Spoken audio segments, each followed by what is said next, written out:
যে বেনামাজি তার কথা না, সে কোনো আলোচ্য বিষয় না। বেনামাজি যারা নামাজ পড়ে না, ওই কোনো মানুষে না, ওরে কোনো কেউ গণাতো ধরে না। কোরআনের দৃষ্টিতে ওই কোনো মানুষ না।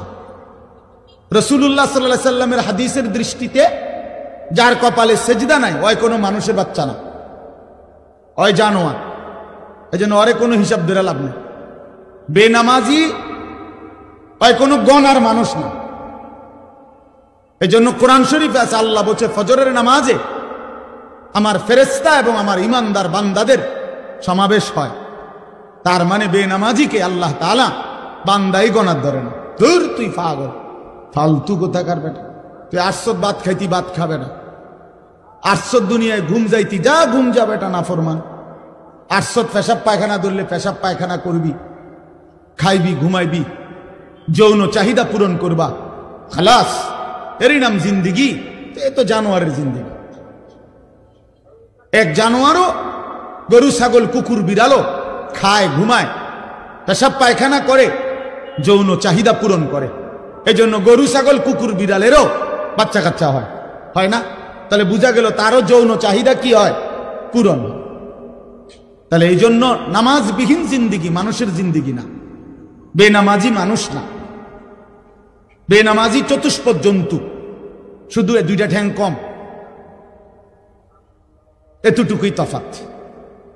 মূলত যার কপালে সেজদা নাই সে শয়তান, যার কপালে সেজদা নাই সে রাজিম, অভিশপ্ত। যার কপালে সেজদা নাই তার উপরে কিয়ামত পর্যন্ত আল্লাহর লানত। তিনটাই কোরআন শরীফ থেকে বলছে। আল্লাহ তাআলা ইবলিসকে তিনটা কথা বলছে। ইবলিস, তুই আমারে সেজদা দিলি না, আজকের থেকে তুই শয়তান।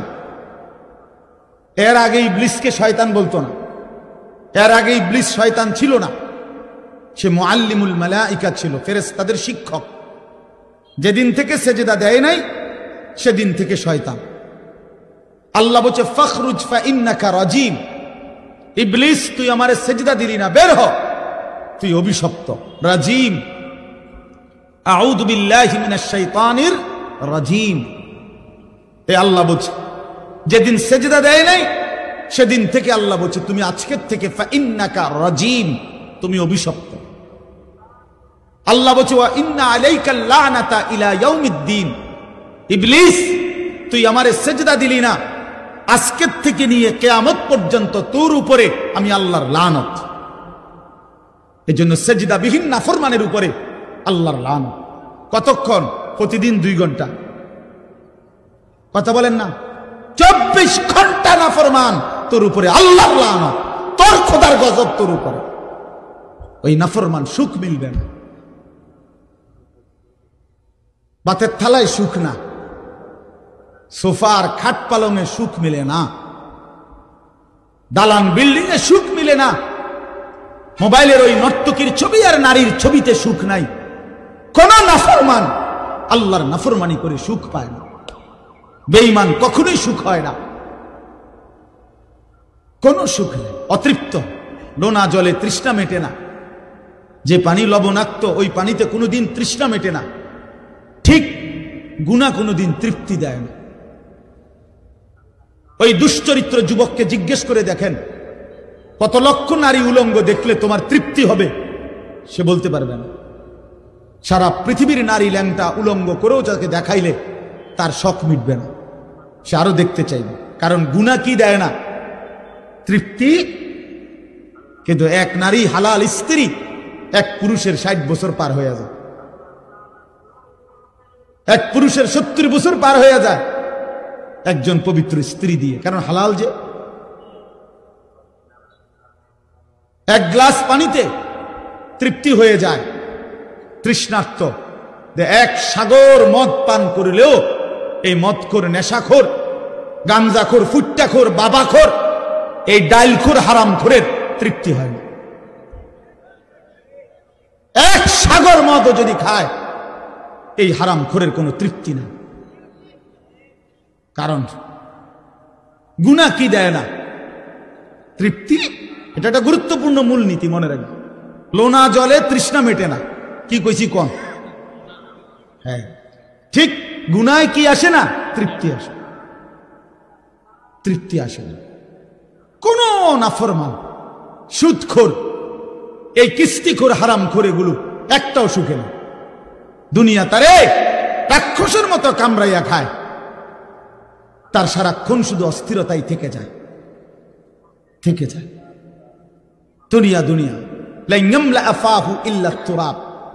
আল্লাহ বলে নাফরমানের পেট ভরবে না, মুখ ভরবে না। লাইয়ামলা আফাহু, তার মুখ ভরবে না, ইল্লা তুরাব, কবরের মাটি মারা পর্যন্ত, কবরের মাটি ফেলা পর্যন্ত তার মুখ ভরবে না। রাসূলুল্লাহ সাল্লাল্লাহু আলাইহি ওয়াসাল্লাম বলছেন, গুনাহ তৃপ্তি দেয় না, হারাম তৃপ্তি দেয় না। প্রিয় বন্ধু আমার, নওজোয়ান সাথী আমার, এক ভাইও যদি বুঝে থাকো ভাইয়া, তো আমি তুমি একজনের জন্যই মনে করো বললাম, গুনাহ তৃপ্তি দেয় না। সারা রাত অশ্লীল উলঙ্গ ছবি, মোবাইলের এই নাচ গান, এটা কশ্চিন কালেও সুখ দিবে না। বেপর্দা নারী একটাও সুখে নাই। দেখেন বেডিরে জিগান যে আপনি যে সাজলেন বাইর হইলেন, কতজন বেড়ই দেখলে আপনি তৃপ্তি হবে? আপনি একটা হিসাব দেন, সে বলতে পারবে না। এজন্য বেহায়া নারী তৃপ্তি পায় না, স্বস্তি পায় না। কোন গুনাহ আমি করি আর আপনি করেন, কোন গুনাহ কাউকে সুখ দেয় না, গুনাহ কাউকে তৃপ্তি দেয় না। বাপ, এটা বুঝা উচিত। আল্লাহ আমাদেরকে বুঝার তৌফিক দান করেন। তাইলে বুঝাইতে চাইলাম, তাতফিফ, আল্লাহর হক, বান্দার হক, এক্ষেত্রে ঘাটতি করা, এটার জন্য জাহান্নাম। তাহলে নামাজের কথা বলতে গিয়ে বললাম, নামাজ যে পড়ে তার কথা বলছিলাম। বেনামাজি হিসাবে নাই, ওই ফালতুরে কোনো গণাতে ধরে না কেউ। ইসলাম তাকে কোনো মানুষে মনে করে না। বেনামাজি ওটা খায় দায় ঘুমায়। কুলু ওয়া তামাত্তাউ কালিলান ইন্নাকুম মুজরিমুন। আল্লাহ বলে নাফরমান, ঠিক আছে, কিছু সময়ের জন্য দুনিয়া খাও, ভোগ করো, বাকি মনে রাখো তুমি কিন্তু পাপী। কথাবার্তা পরে হবে, ফিডা টাঙ্গাইয়া ফিটমু আমি আল্লাহ। তুমি কি মনে করছো? ফায়াউমা ইদিল লা ইউআযিবু আযাবাহু আহাদ ওয়ালা ইউসিকু ওয়াসাকাহু আহাদ। কোরআন শরীফে আছে নাফরমান, আল্লাহ বলে নাফরমান মনে রাখিস, হাসরের ময়দানে আমি তোকে যেই আযাব দেব, এমন শাস্তি তোরে জীবনে কেউ দেয় নাই। এই আয়াতের অর্থ আপনি দেখে নিন। ওয়ালা ইউসিকু ওয়াসাকাহু আহাদ। আল্লাহ বলছে নাফরমান তোকে এমন বাধা বাঁধবে, আমার ফেরেশতারা এমন শক্ত বাধা বেঈমান তোরে দুনিয়ার জীবনে কেউ বাঁধে নাই। তুই আমার কি ভাবছো বান্দা? তুমি আমারে মনে করছো রহমান, রাহিম, গফফার, গফুর, এগুলোই শুধু শুনছো না? আমি যে জব্বার, আমি যে কাহার, আমি যে আজিজ, আমি যে জুনতিকাম, এগুলো শুনো নাই? আমার যে আরো নাম আছে এটি শুনো নাই? আমি যে কঠিন শাস্তিদাতা, আমি যে চূড়ান্ত প্রতিশোধ গ্রহণকারী, আমি যে খুব দ্রুত হিসাবকারী, এগুলো শোনো নাই? আমি যে প্রবল প্রতাপান্বিত, এটা শোনো নাই? এটা জরুরি, এটা বুঝা জরুরি। মহান আল্লাহ পাক রব্বুল আলামিনের কথা। বান্দা তুমি ভুল কইরো না, দুনিয়া খাও, আমি বাধা দেব না। দুনিয়া আমি নাফরমান পাপী, আমি চতুষ্পদ জন্তু জানোয়ারকেও দুনিয়া খাইতে দেই। ভাইয়া একটু কদ্দুর আগায় বসেন, অল্প একটু, একটু আগায় বসেন, একটু ওই ছেলেরা বসুক, অল্প একটু কষ্ট করছেন আপনারা এতক্ষণ, এখন হেরা আইছে। আলহামদুলিল্লাহ, আল্লাহ সবাইরে কবুল করে। বা আসেন সবাই আগায় আসেন, তাকাইবেন না, আপনি আগাইলে হইতো আপনি কিত্তেন পিছেন, মনে করেন কেউ বসছেন, আপনার কইছি আর কি, আপনি আসেন, আগায় আসেন। মাশাআল্লাহ। তাইলে বাপ, এখানে উদ্দেশ্য হইল আমার বলা, নামাজ যে আদায় করে এই ব্যক্তি তাতফিফ যদি করে, তো আল্লাহর হকের মধ্যে যদি কমতি করে, তার জন্য জাহান্নাম। তার মানে কি? তার মানে হলো তাফসিরে স্পষ্ট আছে, নামাজের মধ্যে যা কিছু করতে হয়, নামাজের তেলাওয়াত, নামাজের তাসবিহাত, নামাজের রুকু, নামাজের সেজদা, নামাজের তাশাহুদ, এগুলোর মধ্যে যে কমতি করে, ঘাটতি, তা সেও মুতাফফিফ, তার জন্য জাহান্নাম। বুঝছেন নি আমার কথাটা? রুকু দেয় দিয়া একটু মাথা আলগি দিয়ে নিচের দিকে জায়গা, এমন ভদ্রলোক দেখছেন কোনোদিন? আমি দেখছি। সেজদা দেয় একটা দিয়া মাথাটা একটু আলগি দিয়ে আরেকটা মারে, দুইটা সেজদা। কার লগে বাটফারি করেন? সিটারি? যে কি ধরনের সেজদা দিলেন? মস্কারি করেন?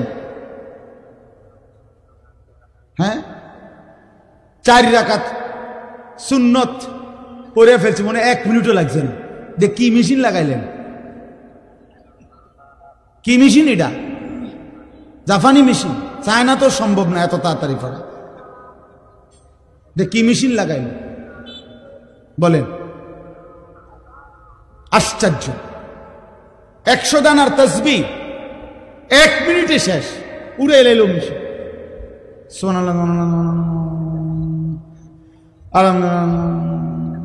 আল্লাহ, এটা কি ফাজলামি? এগুলো এটা মস্কারি না, এটা তামাশা না। রাসূলুল্লাহ সাল্লাল্লাহু আলাইহি ওয়াসাল্লাম এভাবে তাসবিহ পড়তেন। আম্মা জান আয়েশা রাদিয়াল্লাহু তাআলা আনহা বলেন, রাত গভীরে নবী সাল্লাল্লাহু আলাইহি ওয়াসাল্লাম এত লম্বা সেজদা দিতেন, মাঝে মাঝে আমি ভাবতাম নবী সাল্লাল্লাহু আলাইহি ওয়াসাল্লামের ইন্তেকাল হলো কিনা সেজদা অবস্থায়। এজন্য পায়ের পিছনে আঙ্গুলের মধ্যে আমি আঙ্গুল লাগাইয়া স্পর্শ করতাম তিনি জীবিত আছেন কিনা। আপনি এত লম্বা সেজদা না দেন, কিন্তু সুন্নাত মোতাবেক যেতটুকু সেজদা এটুকুও দিবেন না। 2 সেজদার মাঝখানে সোজা হইয়া বসা, এটা তো ওয়াজিব। রুকু থেকে সোজা হইয়া দাঁড়ানো, এটা তো ওয়াজিব, এটা ছেড়ে দিলেন। আর তাসবিহ এবং নামাজ এত দ্রুত কেমনে শেষ করলেন? আল্লাহ নবী সাল্লাল্লাহু আলাইহি সাল্লামের হাদিস আমি নিজে পড়াইছি বাপ। নবী সাল্লাল্লাহু আলাইহি সাল্লাম বলছে, তিলকা সালাতুল মুনাফিক, তিলকা সালাতুল মুনাফিক, তিলকা সালাতুল মুনাফিক। 3 বার বলছে একটা কথা। ওই নামাজ মুনাফিকের নামাজ, ওই নামাজ মুনাফিকের নামাজ, ওই নামাজ মুনাফিকের নামাজ। কামা ফানাক্কারা আরবাআন লা ইয়াযকুরুনাল্লাহা ইল্লা কালিলা। নবীজি বলেন, যে দাঁড়াইলো আর 4 রাকাত নামাজ যেন 4টা ঠোকর মারলো, ঠিক মতো আল্লাহর জিকির তাসবিহগুলো আদায় করলো না, এটা মুনাফিকের নামাজ। মুনাফিকের নামাজ, ইমানদারের নামাজ না। কোরআন শরীফে আল্লাহ তাআলা স্পষ্ট, কোরআন শরীফে আছে মুনাফিকের প্রথম চিহ্ন। মুনাফিকের হাদিসেও চিহ্ন আছে, কোরআনেও আছে। আল্লাহ তাআলা বলছে মুনাফিকের 1 নম্বর চিহ্ন কি? কোরআনে বলছে, ওয়া ইযা কামু ইলাস সালাতি কামু কুসালা। মুনাফিক কাকে বলে? আল্লাহ কোরআনে বলছে তারা যারা নামাজ আদায় করে অলস ভাবে। নামাজ পড়ে না এটা না, আগেই বলছি, যে নামাজ পড়ে না তারে কোনো কি নাই, তে কিচ্ছুই না, তে ফায়জামাও না, ফ্যানও না, হাফ প্যানও না, ফুল প্যানও না, এটা প্লাস্টিক, এটা বাদ, আগেই বাদ। তারে নিয়ে কোনো কথা নাই, তার কোনো তুলনা নাই। হ্যাঁ, বেনামাজির কোনো তুলনা নাই, এটা জানেন? মানে এই কথাটা বুঝছেন নি? এটার অর্থ কি? বেনামাজির কোনো তুলনা নাই মানে কি? মানে বেনামাজিকে কোনো জানোয়ারের সাথেও তুলনা দিলে ওই জানোয়ারকে অপমান করা। হ্যাঁ, এই জন্য আল্লাহ বলে দিছে বালহুম আদাল, বরং সে জানোয়ারের চাইতেও নিকৃষ্ট। এই জন্য বেনামাজির কোনো তুলনা নাই। তারে ছাগল বললে ছাগল প্রতিবাদ করবে। মহান আল্লাহ কি কারণে আমার সাথে তারে তুলনা দিল কি লেগে? যদি এমন হইতো আমারও সেজদার যোগ্যতা দিছেন, তারেও দিছেন, কিন্তু আমিও দেই না, সেও দেয় না, তাইলে না মিলতো? কথা বোঝেন নাই? এ প্রতিবাদ করবে। কুকুর বললে কুকুরে প্রতিবাদ করবে। কুকুর বলবে মহান আল্লাহ পরারে বলেন আমার লগে তুলনা দিল কেন এই নাফরমান রে? আমারে আপনি তো সেজদার যোগ্যতাই দেন নাই, তাকে তো দিছেন। কথাটা উড়াই দিয়েন না। নিজেরে বাদ দুগা খাইতে আনলে, মোবাইল টিপতে আনলে, কয়টা টাকা কামাই করলে আর কদ্দুর বইয়ের টেলিভিশন চাইতে আনলে চালাক মনে করেন না। ভাত খাওয়া কোনো অবাক কিছু না। পৃথিবী ভোগ করা এটা কোনো আশ্চর্য, খুব মারাত্মক কিছু না। দুনিয়া জানোয়ার, জঙ্গলের হাইওয়ান জানোয়ার দুনিয়া আমাদের চাইতে বেশি ভোগ করে। একটা হাতি, প্রাণীবিদ্যা গবেষকদের কথা হলো, একটি হাতি একদিনে 250 কেজি খাবার খায়, 90 লিটার পানি পান করে। আপনি কি ভোগ করছেন দুনিয়া? একটি তিমি এক লোকমায় 200 জন সামর্থ্যবান মানুষের সমপরিমাণ খাবার খায়। আপনি কি দুনিয়া ভোগ করছেন বেশি? কিতা? দুন্দুল, করলা, লাল শাক, ক্ষীরা, টমাটো, ফার্মের মুরকা, কক মুরকা, ফাঙ্গাস, তেলাপিয়া, দৈন্যতা, কাঁচামরিচ, এই তান্নি খাইয়া এই মাছ ধরি। আপনি জঙ্গলের একটা বাঘকে বলেন না, সিংহকে বলেন, দোস্ত আজকে একেবারে বেশি ঝামেলা গেছে, আজকের বেলাটা শুধু তুমি ফাঙ্গাস দিয়া, এই বেলাটা শুধু চালাইয়া নাও, রাইতে আবার গোস্ত দিব, আজকে একটু ঝামেলা। আপনি বলেন না, সিংহ একটা টানা চটকনা দেবো বেটা, আমরা বংশ জীবনে কেউ ফাঙ্গাস খাইনি বেটা। আমরা তো প্রতিদিন গোস্ত ছাড়া কিছু লোকমা দেই না বেটা, খায় অন্য কিছু। তাইলে যে জানোয়ার পৃথিবী আমাদের চাইতে বেশি ভোগ করে, সেই সামান্য দুনিয়া ভোগ করে আল্লাহকে কেমনে ভুলে গেলেন? আখিরাতকে কেমনে ভুলে গেলেন? হায় মুসলমান, নামাজ কেমনে ভুলে গেলেন? ছেলেটা কোনোদিন নামাজ পড়ে না, মুসলমানের ঘরে ঘুমায়, উপযুক্ত ছেলে 14 বছর 16 বছরের, কোনোদিন ফজরের নামাজ পড়ে না। আপনি ভাবতেছেন তারে মানুষ বানাইতেছেন। কি মানুষ বানাইতেছেন মিয়া? কোন যুক্তিতে? এ তো অমানুষ হচ্ছে বেটা। বেনামাজি মানুষ হয় কেমনে আবার? বেহায়া মানুষ হয় কেমনে আবার? যে মেয়ে বেহায়া 8-7 কাপড় পরে নিজের রূপ আর যৌবন রাস্তায় প্রদর্শন করে, সে মানুষ হইল কেমনে? এ তো হাজারো লক্ষ বখাটে যুবকের ভোগের উপভোগের প্রদর্শনীর এক বস্তু হইছে। সে ইজ্জতওয়ালা, সম্ভ্রমওয়ালা, আত্মমর্যাদা সম্পন্ন নারী হইল কিভাবে? মানুষ বানায়, মানুষ বানায় শুধু রেজাল্টের কাগজ, A+ কাগজ, এইটার সার্টিফিকেট, এটাই শুধু মানুষ না মিয়া। আখলাককে মানুষ বলে। মানুষ সার্টিফিকেটকে বলে না, মানুষ আখলাককে বলে। আখলাক, জিন্দিগির নাম মানুষ, জীবনের নাম মানুষ, আখলাকের নাম মানুষ, চরিত্রের নাম মানুষ, হায়া লজ্জার নাম মানুষ, ইনসানিয়তের নাম মানুষ, আল্লাহকে চিনার নাম মানুষ, মালিকের গোলামি করার নাম মানুষ। এজন্য দোস্ত আমার, বন্ধু আমার, বলতেছিলাম নামাজের মধ্যে, আদায়ের মধ্যেও যারা গাফলতি করে তাদের জন্য জাহান্নাম। তাইলে রুকু, সেজদা, সূরা কেরাত, দোয়া, কালাম, এই সমস্ত ক্ষেত্রে অবশ্যই অবশ্যই খেয়াল রাখতে হবে, ঠিক করতে হবে।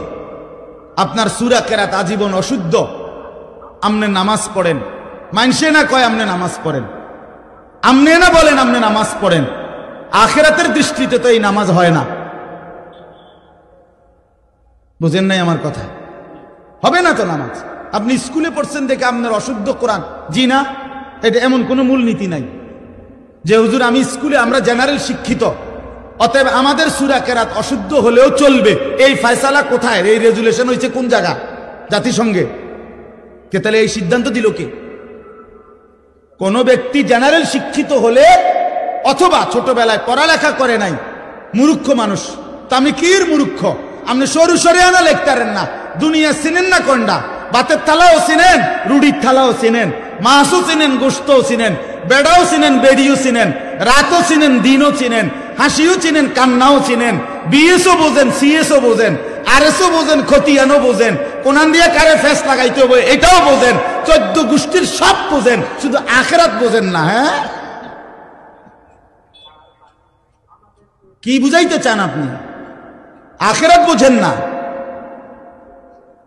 আপনি নামাজ বোঝেন না, আপনি আল্লাহর কোরআন বোঝেন না। কেন বুঝলেন না? আপনি বোঝেন না কোনটা?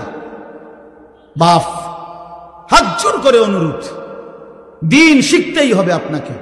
সবাই নিয়ম মাফিক মাদ্রাসার সবগুলো ক্লাস পড়া জরুরি না, কথা বোঝেন নাই, কিন্তু চলনসই আখিরাতে মুক্তি পাবেন এতটুকু দিন শিখা, এতটুকু সূরা কেরাত, দোয়া, কালাম, ওযু, নামাজ, হজ, যাকাত ঠিক করা, এটা জরুরি।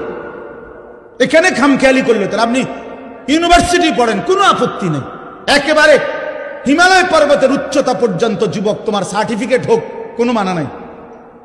তোমার সার্টিফিকেট পৃথিবীর সবচেয়ে বড় সার্টিফিকেট হোক, কোনো মানা নাই। তো আল্লাহর কোরআন পড়তে পারো না কেন? 16 বছরে মুসলমান সন্তান কিংবা বাপ, কারো মনে পড়লো না আল্লাহর কোরআনের কথা? কি নাফরমান ওই বাপ, কি নাফরমান ওই সন্তান, যে বাপেরও কোনোদিন মনে পড়লো না আমি সন্তান, আমার মুসলমান, 16টা বছর আমি এই সন্তানের পিছনে কত লক্ষ কোটি টাকা খরচ করলাম, অথচ আমার সন্তান আল্লাহর কোরআন পড়তে পারে না। এই সন্তানও বলল না একটা বার, আমারে আপনি কি ফরাইলেন বাপ, আমি কেন আমার মালিকের কালাম পড়তে পারি না? বলেন, বলেন আমার কথা, ইনসাফ করে জবাব দেন, বিবেককে প্রশ্ন করেন। এই মাদ্রাসাগুলো চারদিকে হচ্ছে, আপনারা ভাইবেন না। আপনাদের এক সহজ হিসাব, আপনি বলবেন শুধু এত মাদ্রাসা হচ্ছে কেন? আপনি বলতে পারবেন শুধু এত মাদ্রাসার কি দরকার? আপনার দরকার না থাকুক, আর শাজিমের মালিকের দরকার, আসমানওয়ালার দরকার দেখে বানাইছে। যিনি তৌফিক দিছে তিনি বুঝাই তৌফিক দিছে। অতএব এটা জরুরি বিষয়, আগামীর দিন, আগামীর ইসলামের জন্য, আগামীর পৃথিবীর জন্য ইনশাআল্লাহ আমরাও আশাবাদী। মুসলমানের মহল্লাকে মহল্লায় এই পরিমাণ মাদ্রাসা আলহামদুলিল্লাহ হইছে যে এই সময়ে বাপ, আমার হাত জোর করা অনুরোধ, হাতের নাগালে মাদ্রাসা, হাতের নাগালে কোরআন শিখার সহজ ব্যবস্থা, এই অবস্থায় যদি কোরআন অশুদ্ধ নিয়ে কবরে যান, আল্লাহর কসম আপনি আগের আমলের মানুষের চাইতে ফিডা বেশি খাবেন। আমার কথাটা আগে 10 গ্রাম মিল্লা, হয়তো 100 মাইল দূরে মাদ্রাসা ছিল, সবাই হয়তো বলতে পারে আমার সুযোগ ছিল না, যাইতারি নাই। এখন কি কইবেন? এখন কি বলবেন? এই রাস্তার থেকে ওই মাসা পর্যন্ত কয়টা মাদ্রাসা, রাস্তার দোনো পাশে, এখন আপনি কি বলবেন? এখন কোন যুক্তিতে এই 10 হাত পর্যন্ত গিয়েও 10টা সূরা ঠিক করতে পারলেন না? বলেন ভাই, কোনো জবাব দিতে পারবে? আমরা বলি না স্কুল ছেড়ে দাও, বলি না কলেজ ছেড়ে দাও, একটু সময় বাইর করো, শুক্রবারে একটু সময় দাও, শনিবারে একটু সময় দাও, একটু সময় হোক না। আল্লাহর কোরআন সহজ, আল্লাহর কোরআন সহজ। আপনার ছেলেটাকে কোরআন থেকে কেন বঞ্চিত করলেন? আল্লাহ থেকে বঞ্চিত করে তারে সুখ দিবেন কেমনে? রাসূল থেকে বঞ্চিত করে তারে সুখ দিবেন কেমনে? এই বাপ, কার হাতে তুলে দিয়ে গেলেন তারে? কার হাতে? আপনি তো কবরে চলে যাবেন, আগামী সন্তানটাকে কার হাতে দিয়ে গেলেন? আমি বললে আমার লাভ। আল্লাহর কথা বলবার জন্য, শুনবার জন্য সংখ্যা কোনো বিষয় না, কতজন এটা কোনো বিবেচ্য বিষয় না। আল্লাহর কথা বলতে পারা এটাও সৌভাগ্য, শুনতে পারা এটাও সৌভাগ্য। এখানে এটাই মূল বিষয়। মালিকের কথা আমি বলতে পারছি কিনা, হোক সেটা একজনের জন্য। ফাওয়াল্লাহি লা আন ইয়াহদিয়াল্লাহু বিকা রাজুলান ওয়াহিদান খায়রুন লাকা মিন হুমুরিন নাআম। আল্লাহ নবী সাল্লাল্লাহু আলাইহি ওয়াসাল্লাম বলেন, একটা রেহাল আনাই, রেহাল বাচ্চাদের। এ বাবা, তোমরা একটা রেহাল নিয়ে আসো, প্লাস্টিকের যে রেহাল কোরআন শরীফ রাখে, যে মাদ্রাসা ছাত্রনী তোমরা যাও, ওই কাঠের গুলা না, প্লাস্টিকের গুলো। তো নবী সাল্লাল্লাহু আলাইহি ওয়াসাল্লাম বলেন যে আল্লাহর কসম, তোমার দ্বারা একজন ব্যক্তি আল্লাহর পথ পাওয়া গোটা আরবের সমস্ত দামি উট তোমাকে হাদিয়া দেওয়ার চাইতেও উত্তম। রজুলান ওয়াহিদা, একজন মাত্র। তাহলে এর দ্বারা বোঝা গেল একজন মানুষের পরিবর্তনের আশাতেও বলা উচিত, চেষ্টা করা উচিত যে হোক আমার জিন্দিগির মেহনত দ্বারা আল্লাহর একজন বান্দাই আল্লাহর পথে ফিরছে। আমার আখিরাতে নাজাত দরকার, আমার পরকালের মুক্তি দরকার। সারা পৃথিবী চিনলেও কিছু যায় আসে না, না চিনলেও কিছু যায় আসে না। মানুষের কাছে এই পরিচিতি দিয়ে তেমন কোনো ফায়দা নেই, উল্লেখযোগ্য কিছুই নেই। মনে করেন কোরআনুল কারীমের মধ্যে 25 জন নবীর নাম আছে, একবারে গোনা। এখন নবী রসুল কি 25 জন? তৈলে 1.25 লক্ষ আম্বিয়া কেরাম, তো বাকিদের তো নাম নাই, কেউ জানে না। অন্যান্য কিতাবে খুঁজলে আরো নইলে 2-4-20 জনের নাম পাওয়া যাবে। তা তাইলে লক্ষের চাইতে বেশি নবী রসুলের নাম তো পৃথিবীর কেউ জানে না। তাইলে ওনারা কি ব্যর্থ? ব্যর্থ। আমাদের প্রিয় নবী সাল্লাল্লাহু আলাইহি ওয়াসাল্লাম তিনি যখন বিদায় হজ্জের মাঠে ইন্তেকালের পূর্বের বছর আরাফাতের ময়দানে হজের খুতবা দিছেন, তখন নবী সাল্লাল্লাহু আলাইহি সাল্লামের সামনে 1.25 লক্ষর বেশি সাহাবী ছিল। তাহলে 1.25 লাখ সাহাবী, এই বিপুল পরিমাণ সাহাবীর নাম পৃথিবীর কোনো কিতাবে নেই। 5000 সাহাবীর নামও পৃথিবীর কোনো কিতাবে নেই, কোনোখানে নাই। সর্বোচ্চ 313 জন সাহাবী বদরের যুদ্ধে যারা অংশগ্রহণ করছেন উনাদের নাম একসাথে পাওয়া যায়, আছে। আরো বাকি মিলাইয়া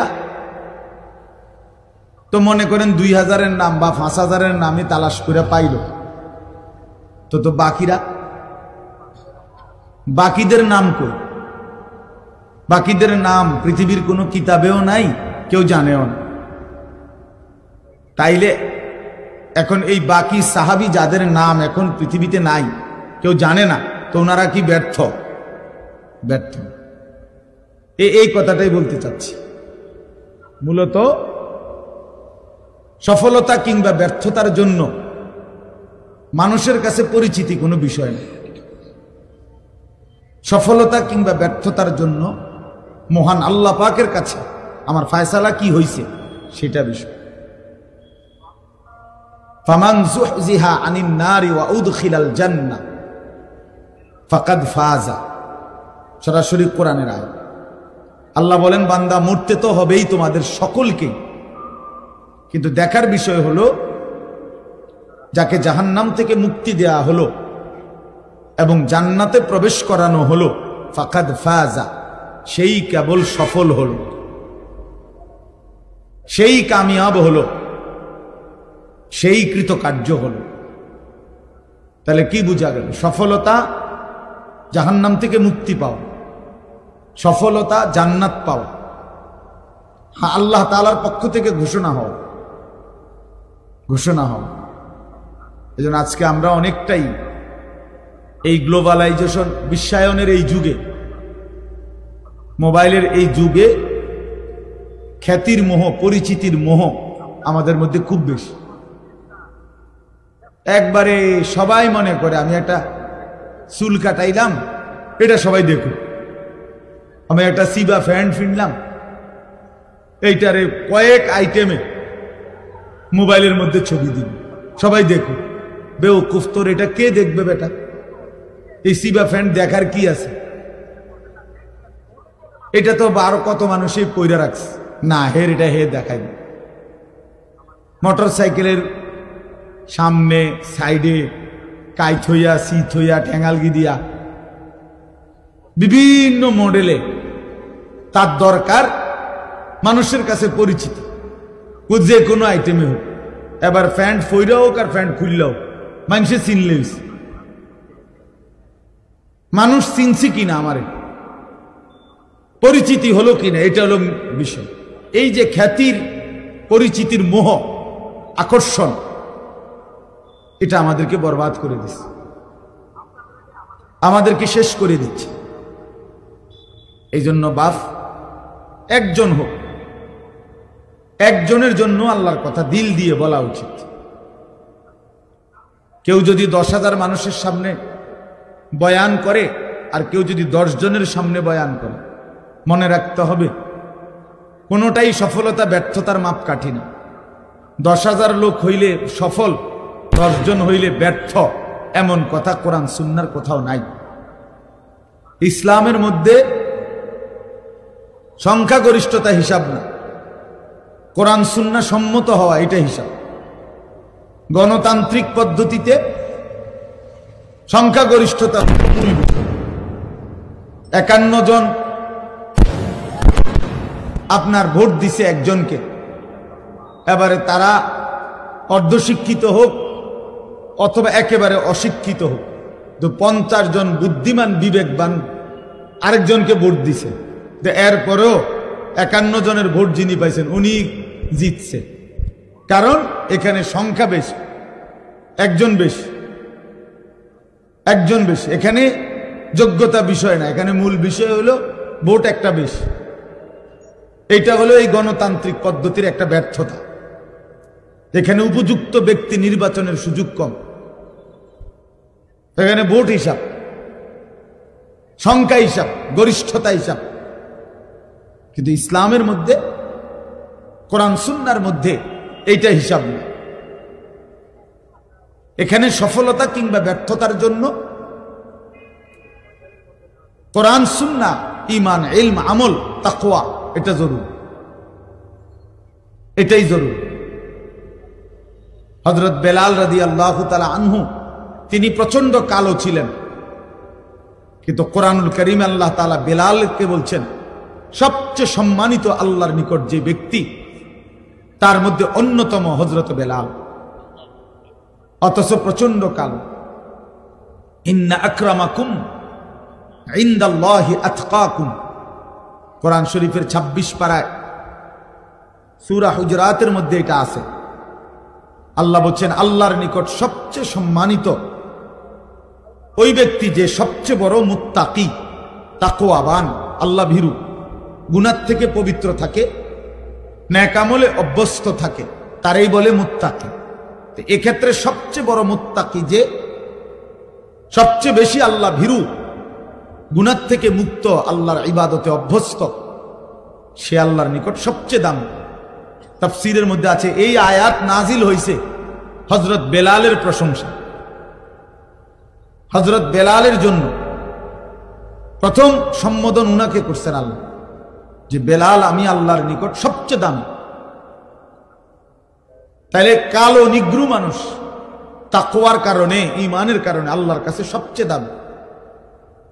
আর এই যে আবু লাহাব, নবী সাল্লাল্লাহু আলাইহি সাল্লামের চাচা, এই বেটার মূল নাম হলো আব্দুল উজ্জা। এই আবু লাহাব তার মূল নাম না, তার নাম হলো আব্দুল উজ্জা, উজ্জার গোলাম।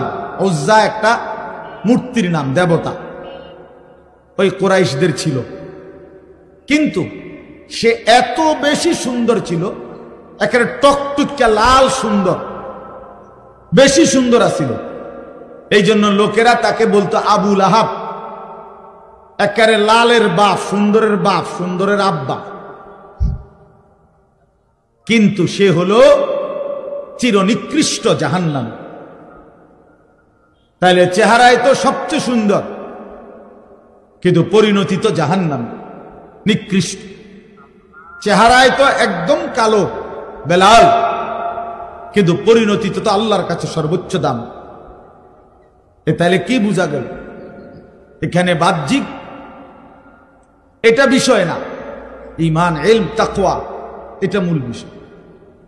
তা আমার আপনাদের কাছে বলার উদ্দেশ্য হলো সব সময় এটা মনে রাখবে, আল্লাহর কথা, কোরআন সুন্নাহর কথার প্রতি মনোযোগী হবেন। তিনি যেই বলুন, আপনার মসজিদের ইমাম, ওনারে কেউ না চিনুক, শুধু আপনারা কয়েকজনে চিনেন, আলহামদুলিল্লাহ, ওনার কথাই মনোযোগ দিয়ে শোনেন।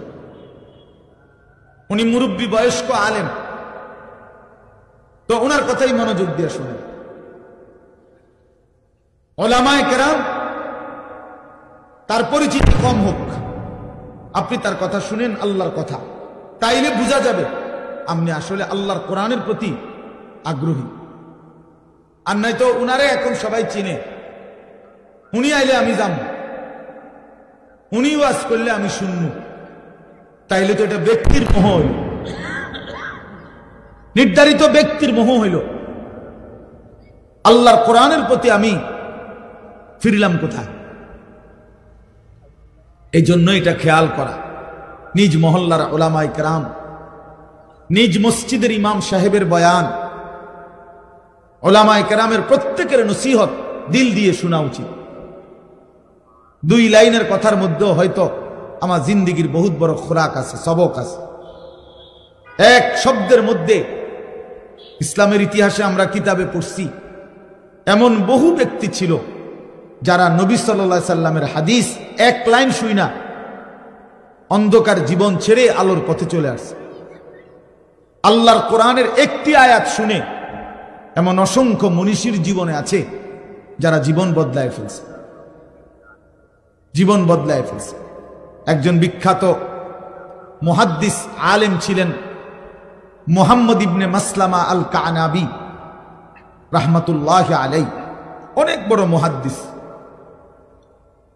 তো উনি বাজারের মধ্যে সন্ত্রাসী, বাজারে চাঁদাবাজি করতেন, উগ্র ছিল, বখাটে ছিলেন, বন্ধু বান্ধব নিয়ে নেশা করতেন, আড্ডা দিতেন এবং বাজারে উচ্ছৃঙ্খল আচরণ করতেন। একদিন ওই বাজারের পাশ দিয়ে একজন বড় মুহাদ্দিস আলেম যাইতেছিলেন, ইনি তারে টিটকারি কইরা বলছে, এই হুজুর খারান, চাই আপনি কি হাদিস জানেন বলেন দেখি, একটা হাদিস বলেন।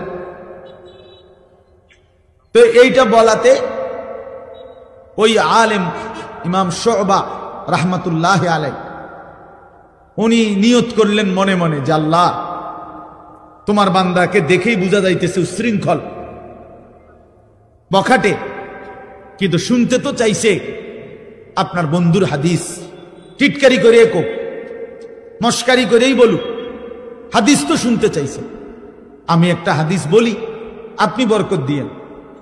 এই কথা বলে বলছে, যুবক শোনো, নবী সাল্লাল্লাহু আলাইহি ওয়াসাল্লাম বলছেন, ইযা লাম তাস্তাহি ফাসনা মা শি'তা, যখন কারো লজ্জা নাই, শরম নাই, তো এবার তুমি যা ইচ্ছা তাই করো।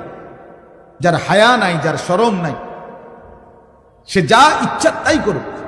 নবী সাল্লাল্লাহু আলাইহি সাল্লাম বললেন, আমি জানি না, যা তোর যা মন চা তাই কর, যেহেতু তোমার কোনো লজ্জাই নেই, হায়াই নাই, শরমই নাই।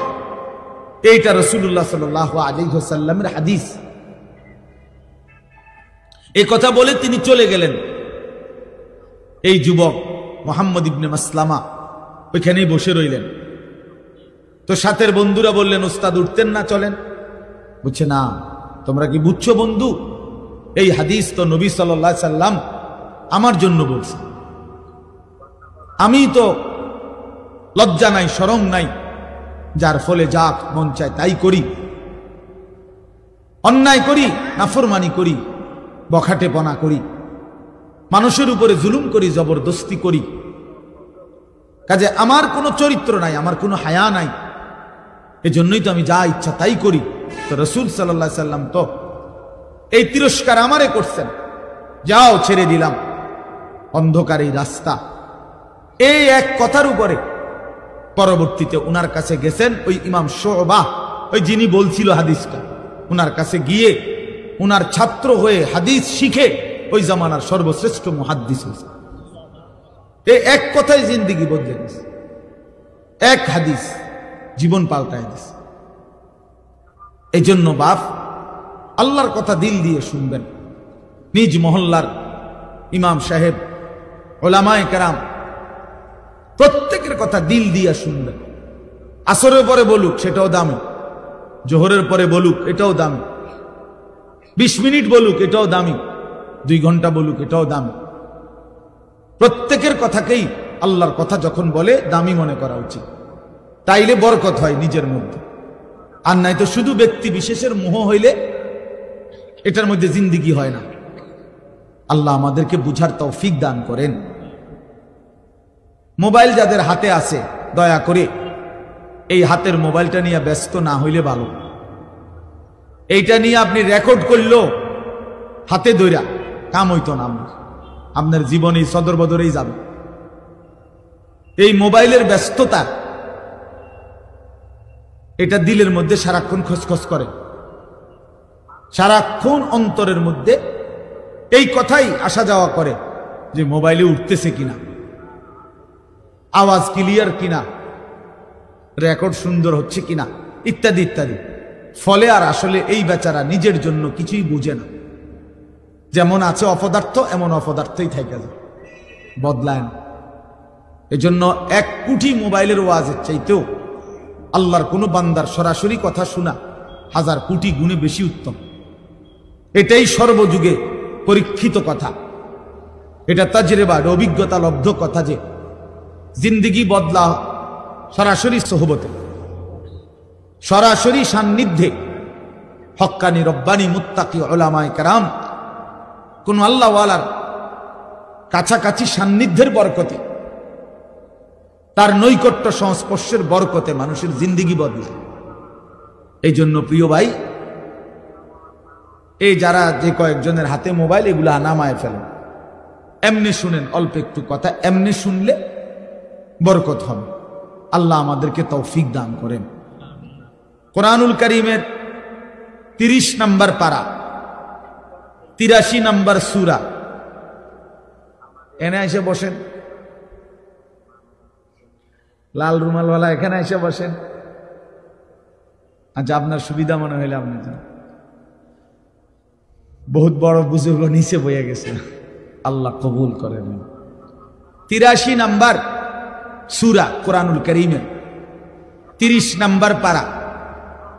সূরাটার নাম হলো তাতফিফ, মুতাফফিফিন, তাতফিফ এই সূরার নাম। 83 নম্বর সূরা 30 নম্বর পারা। আমি এই সূরার 5টা আয়াত আপনাদের সামনে তেলাওয়াত করেছি। 22, 23, 24, 25, 26, 5টা আয়াত। মোট সূরার মধ্যে 36টা আয়াত, ছোট সূরা। এই সূরার মাঝখান থেকে এই 5টি আয়াত তেলাওয়াত করেছি। ইনশাআল্লাহ আর অল্প একটু সময়ে আমরা এই 5টি আয়াত এবং প্রাসঙ্গিক সামান্য কিছু কথা আরজ করতে চাই। আল্লাহ তাআলা আমাদেরকে তৌফিক দান করেন। প্রথম কথা হলো সূরাটার নাম হলো তাতফিফ। এই শব্দটা বুঝছেন কিনা আগে কোন? তাতফিফ বলেন তো। ত 2 বার আর কি, ত আকার তা, ত, তাতফিফ। বড় ফ, ফল লিখতে যেই ফ, ফ দীর্ঘিকার ফি, ফ, তাতফিফ। একটা কারণ আছে কেন এতটা ভাঙ্গা বলল, এটা একটা গুরুত্বপূর্ণ শব্দ এটা কোরআনে। এই তাতফিফ অর্থ হইল ওজনে কম দেওয়া। আরেকটু ব্যাপক অর্থ হইল কোন প্রাপককে তার প্রাপ্য কম দেওয়া। গ্রাহক প্রাপক, যিনি আমার কাছে কিছু পাবে, তাকে আমি যখন দিচ্ছি তখন কমায় দেওয়া, ঠকায় দেওয়া, এটাকে বলা হয় তাতফিফ। এই লোককে বলা হয় মুতাফফিফ, যে ঠকায়, কম দেয়। কোরআনুল কারীমের এই সূরার মধ্যে আল্লাহ তাআলা এই কথা স্পষ্ট প্রথম আয়াতে বলছেন, ওয়াইলুল লিল মুতাফফিফিন। এই প্রাপককে তার প্রাপ্য যে কম দেয়, ঠকায়, ওজনে কম দেয়, পরিমাপে কম দেয়, আল্লাহ বলেন তার জন্য জাহান্নাম, তার জন্য জাহান্নাম। আল্লাযীনা ইযা তালু আলান নাসি ইস্তাওফুন।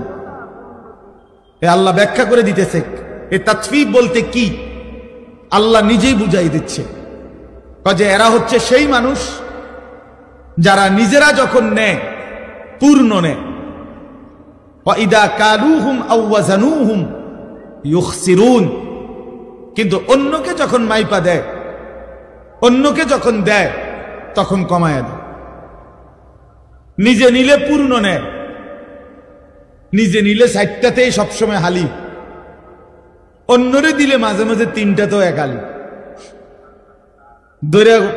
ধরা পড়লে বলে ভাই বেখেয়াল হয়ে গেছে, ভুল হয়ে গেছে। আমাদের গ্রাম অঞ্চলে বলে যে যদি বলেন বেখেয়ালে 5টা হয় না, না এত পাগল না, এত বেখেয়াল না, বুঝেন নাই? পাগল হইলেও এত পাগল না যে 5টায় একালি গণব, না না 3টায় গণন যায়, কিন্তু কি হয় না 5টায় গণেন। তার মানে আসলে মূলত বেখেয়াল না, বরং ইচ্ছাকৃত ভাবেই কি করছিল, একটা কম দিছিল। এই মুতাফফিফ ওজনে কম দিল। ইসলামের ইতিহাসে আপনারা এই কথাগুলো মনোযোগ দিয়ে শুনলে আমারও ভালো হবে, আপনাদেরও ভালো হবে। ইসলামের ইতিহাসে আল্লাহ তাআলা কতগুলো জাতিকে পৃথিবীর ইতিহাসে চূড়ান্ত আযাব দিয়ে একেবারে পুরা কওম, পুরা জাতি ধ্বংস করে দিছে। অবাধ্য জাতি পৃথিবীর ইতিহাসে এরকম উল্লেখযোগ্য কিছু জাতি আছে, কোরআন শরীফে আছে। বিশেষ করে যেমন নূহ আলাইহিস সালামের কওম, যাদেরকে আল্লাহ তাআলা পানিতে ডুবাইয়া একবারে পুরা কওম শেষ করে দিছে। হযরত হুদ আলাইহিস সালামের কওম, কওমে আদ, এদেরকে আল্লাহ তাআলা ঝড়ো বাতাস দিয়ে পুরা জাতিকে ধ্বংস করে দিছে। হযরত লূত আলাইহিস সালামের কওম, সম্প্রদায়, এদেরকে আল্লাহ তাআলা জমিন উল্টায়া জিন্দা মাটির নিচে, সাতবক জমিনের নিচে ফেলে আশ্রয়া শেষ করে দিছে পুরা জাতি। হযরত সালেহ আলাইহিস সালাম কওমে সামুদ, আল্লাহ তাআলা এদেরকে, এই নবীর জাতিকে ফেরেশতার বিকট চিৎকার দিয়ে, মানে একজন ফেরেশতা ফজরের ওয়াক্তে আসছে ওই কওমের উপরে, এসে একটা চিৎকার মারছে। যে বেনামাজি তার কথা না, সে কোনো আলোচ্য বিষয় না। বেনামাজি যারা নামাজ পড়ে না, ওই কোনো মানুষে না, ওরে কোনো কেউ গণা তো ধরে না, কোরআনের দৃষ্টিতে ওই কোনো মানুষ না। রাসূলুল্লাহ সাল্লাল্লাহু আলাইহি সাল্লামের হাদিসের দৃষ্টিতে যার কপালে সেজদা নাই, ওই কোনো মানুষের বাচ্চা না, ওই জানোয়ার। এই জন্য ওরে কোনো হিসাব ধরে লাভ নেই।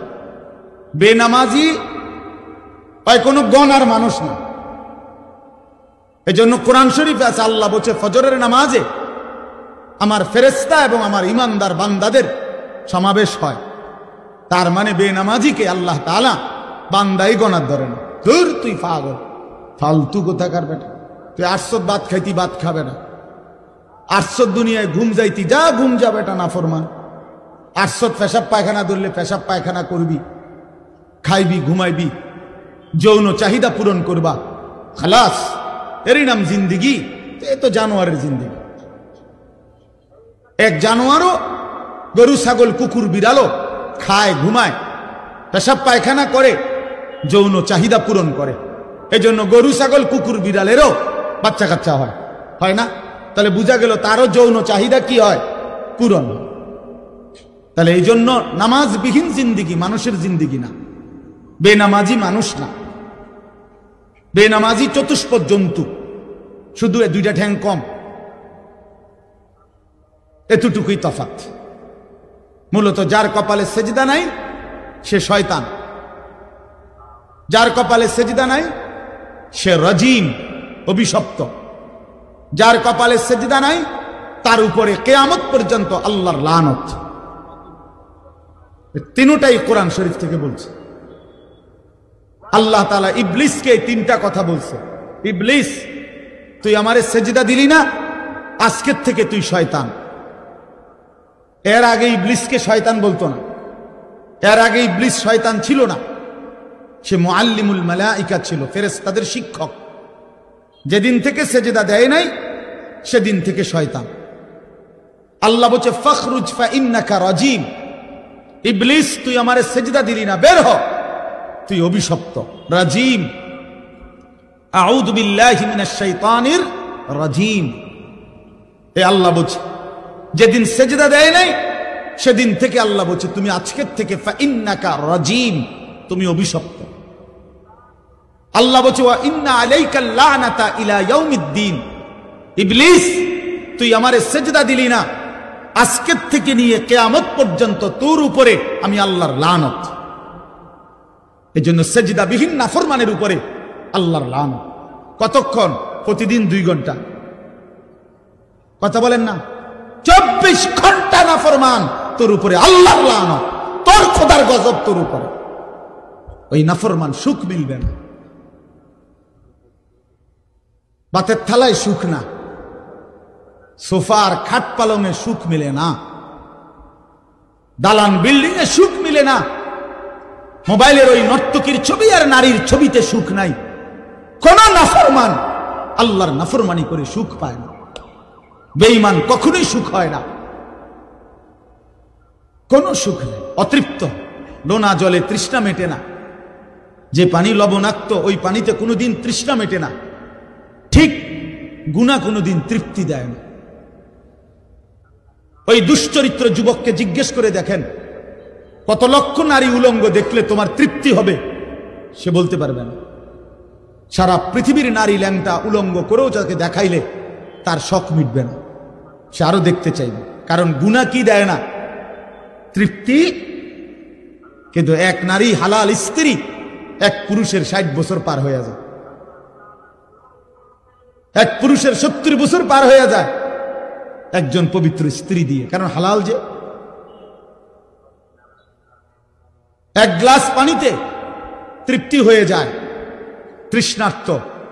এক সাগর মদ পান করলেও এই মদখোর, নেশাখোর, গাঞ্জাখোর, ফুট্টাখোর, বাবাখোর, এই ডাইলখোর, হারামখোরের তৃপ্তি হয় না। এক সাগর মদও যদি খায় এই হারামখোরের কোনো তৃপ্তি নেই। কারণ গুনাহ কি দেয় না? তৃপ্তি। এটা একটা গুরুত্বপূর্ণ মূলনীতি, মনে রাখবে।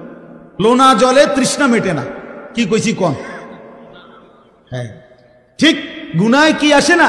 তৃপ্তি আসে। তৃপ্তি আসে না। কোন নাফরমান, সুদখোর, এই কিস্তিখোর, হারামখোর, এগুলো একটাও সুখে না। দুনিয়া তারে রাক্ষসের মতো কামড়াইয়া খায়, তার সারাক্ষণ শুধু অস্থিরতাই থেকে যায়, থেকে যায়। দুনিয়া দুনিয়া লা ইয়ামলা আফাহু ইল্লা তুরাব। আল্লাহ বলে নাফরমানের পেট ভরবে না, মুখ ভরবে না। লা ইয়ামলা আফাহু, তার মুখ ভরবে না, ইল্লা তুরাব, কবরের মাটি মারা পর্যন্ত, কবরের মাটি ফেলা পর্যন্ত তার মুখ ভরবে না। রাসূলুল্লাহ সাল্লাল্লাহু আলাইহি ওয়াসাল্লাম বলেছেন, গুনাহ তৃপ্তি দেয় না, হারাম তৃপ্তি দেয় না। প্রিয় বন্ধু আমার, নওজোয়ান সাথী আমার, এক ভাইও যদি বুঝে থাকো ভাইয়া, তো আমি তুমি একজনের জন্যই মনে করো বললাম। গুনাহ তৃপ্তি দেয় না। সারা রাত অশ্লীল উলঙ্গ ছবি, মোবাইলের এই নাচ গান, এটা কশ্চিন কালেও সুখ দিবে না। বেপর্দা নারী একটাও সুখে নাই। দেখেন বেডিরে জিগান যে আপনি যে সাজলেন, বাইরে হইলেন, কতজন বেড়ই দেখলে আপনি তৃপ্তি হবে? আপনি একটা হিসাব দেন, সে বলতে পারবে না। এজন্য বেহায়া নারী তৃপ্তি পায় না, স্বস্তি পায় না। কোন গুনাহ আমি করি আর আপনি করেন, কোন গুনাহ কাউকে সুখ দেয় না, গুনাহ কাউকে তৃপ্তি দেয় না। বাপ, এটা বোঝা উচিত। আল্লাহ আমাদেরকে বুঝার তৌফিক দান করেন।